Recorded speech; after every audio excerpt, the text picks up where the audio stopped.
This is the Shine On You Crazy Daisy podcast, and I'm your host, Trudy Simmons from the Daisy Chain Group, providing platforms for women entrepreneurs to be seen and heard. This platform is for women entrepreneurs that want to hear the real stories of what it takes to be yourself and run a business with all the different hats that you might have to wear. These are the stories of the tenacious, the rebellious, and the resilient women that are working towards the future that they want to build for themselves and their families. Hello and welcome to Shine On You Crazy Daisy podcast and Shine On You Crazy Daisy Volume 2 book. And I am thrilled, excited and terribly worried, about introducing you should be the phenomenon, the powerhouse that is Carly Nimmo from Carlosophies. Carly, I am so excited to speak to you today. Please tell us about your business. Okay, so primarily I'm a voiceover artist. All things with me are about voice and expression. So I'm a voiceover artist. I've run an agency for 20 years. I'm a podcast producer, teacher, guide, mentor, strategist. I'm really into human design. And and I just do whatever is called from me, really. So all kinds of stuff, but primarily around voice and expression. You've just reminded me that when I did a podcast with you probably 5 years ago, your voice turns into velvet. You're talking. Love it. Thanks. You talk about in your chapter this leather jacket. Why was it so important for you to have this leather jacket? At the time, I actually was in a really depressed place. So I was running my own business. It was the first, I'd probably been in business for maybe 2 or 3 years at that stage. And there's that period when you first start working for yourself where just the isolation really gets to you, particularly if you're working not, online, which I was. And so I just became really lonely, isolated, and a bit depressed. Actually very depressed. And so during this time, I was living in an area where I knew no one, and I felt like I wasn't enough, really. Like I wasn't cool enough. I wasn't everything enough. And so I bought a lot of designer stuff at the time to fill holes that weren't being met within me otherwise. And this leather jacket, it wasn't that, like, it was an impulse buy, really. And it wasn't important or significant specifically because I'd made a lot of big purchases like that, but it was more that, it was frivolous and I could afford it, and I wanted people to see me in a certain light that I didn't feel inside. Wow. So I guess that's why it was kind of important. Yeah. Crikey, that's really deep. I'm just taking that one. It's a status thing, isn't it? That yeah, totally. You buy these things thinking it's going to be the thing that's going to fix how you feel about yourself and how you are able to put yourself out to people. And actually, it's just another hole that you think you're filling, and it doesn't work. Right. And I knew it the second I put the jacket on, and I was like, oh, whoa, okay. I thought something would change, that I would see myself differently, but I didn't, which was a little disappointing for an $800 jacket. Talk about buying and investing in things from a place of fear, but why doesn't that work for you, and how have you seen it not work for others? So I think it depends on the kind of fear that we're buying from. So, and everyone's different, right? So what I'm talking about here isn't like one box fits all. But what I find, I've run a podcasting school for the last 6 or 7 years, and I've had a few hundred people go through that. And I find that anytime someone invests from this inadequacy within themselves, the same way I did with the leather jacket, none of that external stuff is going to fix us. So when we make a decision based on an inadequacy, I just feel like we never really move forward from that, and we see that happen all the time, right? That's why sales pages have so much FOMO built into them, because it works. It makes people buy. But then it's very often that when we've made that decision, we then, those are the courses we never really open. We never really we're not fully invested in. I find that when personally I make a decision out of not a desire, but like a whole, like this is actually what I want. And it's not driven from an inadequacy, but a desire to learn or expand, not based in I'm not enough as I am right now, but instead based in like, this would be fun for me to do. This would be something I'm really interested and curious about.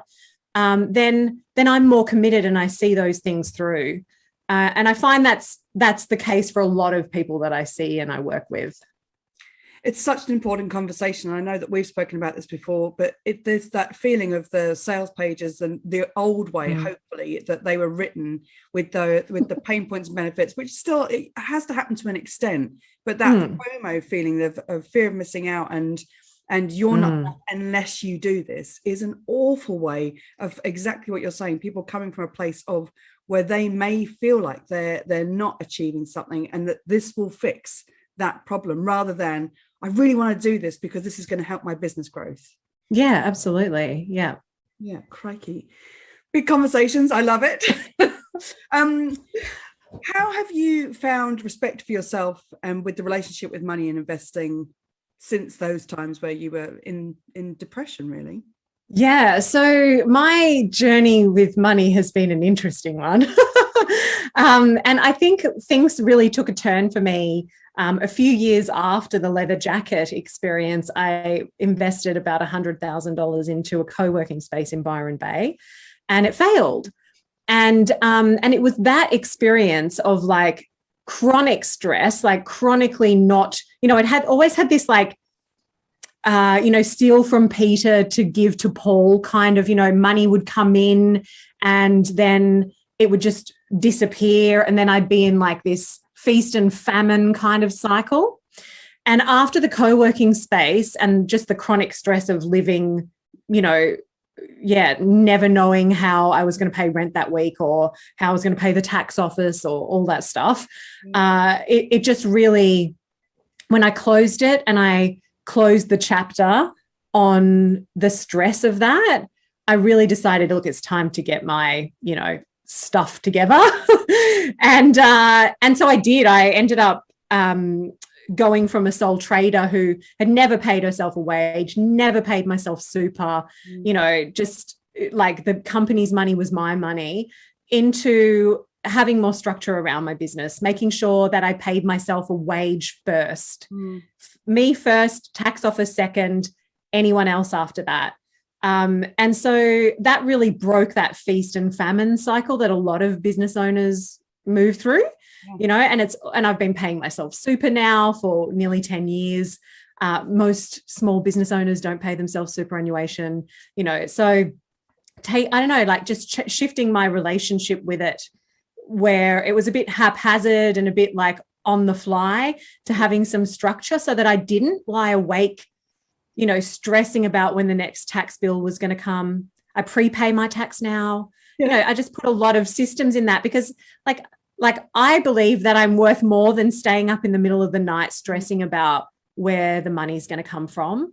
So I've just gotten really strict around creating structure around that, and yourself in that as well. Right. Yeah. Because nobody wants to, so many people who are self-employed, that is our reality, right? Like we're lying in bed often stressed about, where we're going to pay ourselves, where the next client's coming from. And there is that whole money comes in, quick spend it kind of thing. And I just don't do that these days. I'm much more, just smart, I guess, with my money, or intentional. Yeah. It's that feeling as well of adulting. Yeah. You've got a business, and it sounds like a weird thing to say when we're having business discussions, but there is that fine line between, I'm running a business and I'm loving everything that I'm doing, but there's this adulting side that you have to put your business head on and make sure you're doing those things to be able to protect your sustainability in your business as much as anything else. So no, I think that's a brilliant conversation. Yeah, and I don't think we can be our best self and and show up. I'm all about fun in business. I'm all about actually doing things on the fly. But in order for that to happen, there has to be some kind of structure supporting us. There has to be the foundations there.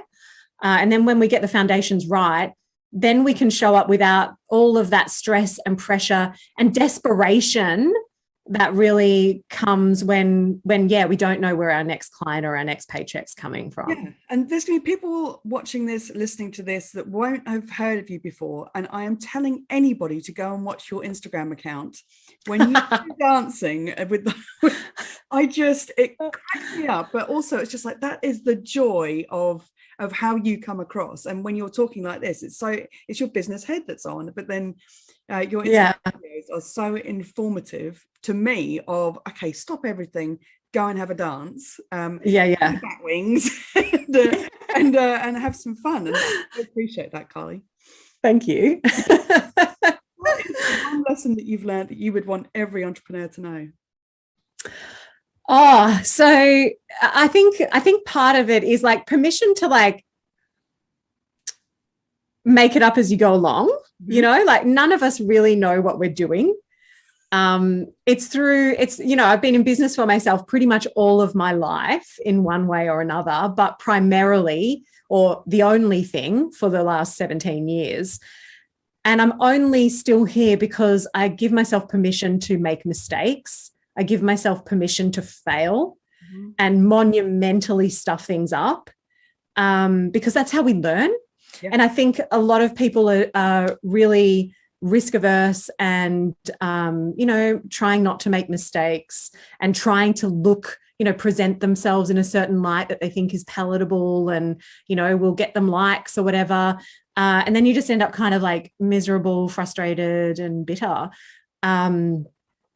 So I guess like if anything, just like let go of the need for things to be perfect and just know that the only way we progress is through, and the only way we learn really is through the mistakes that we make. Yeah. So embrace the experimentation. Write that one down. Express. That's brilliant. What's your favorite business book? So I've read a lot of business books and I find them quite boring, to be honest. For me, one thing that I feel is lacking in the business space is a real relationship with creativity. Mm-hmm. And so my favorite book of all time is a book called Creating by Robert Fritz. And it breaks down, like it's one of those books where you read a page, like the whole book is like 30 books in one. It's just there's so many concepts and so much information and so much about creativity. And I think for me, creativity is life, and we need to embrace it more in our businesses, but we're I guess generally society isn't that embracing of experimentation or creativity. Really, we're taught more to not take risks. So this book is just like it's just one of those books that every page is like, the dominoes are like crashing down of like all the stories that we've had about creativity. And and I think the more free we can express ourselves, or the more freely we can express ourselves, the more successful our businesses can be. So it's 2 thumbs up from me. That's brilliant. Carly, it is a pleasure as always to speak to you and to hear this part of your story, which I hadn't heard before. So thank you so much for being a part of Shine On You Crazy Daisy Volume 2. And I look forward to getting your story out to people. Thanks, Carly. My pleasure. Thank you so much for watching the Shine On You Crazy Daisy podcast.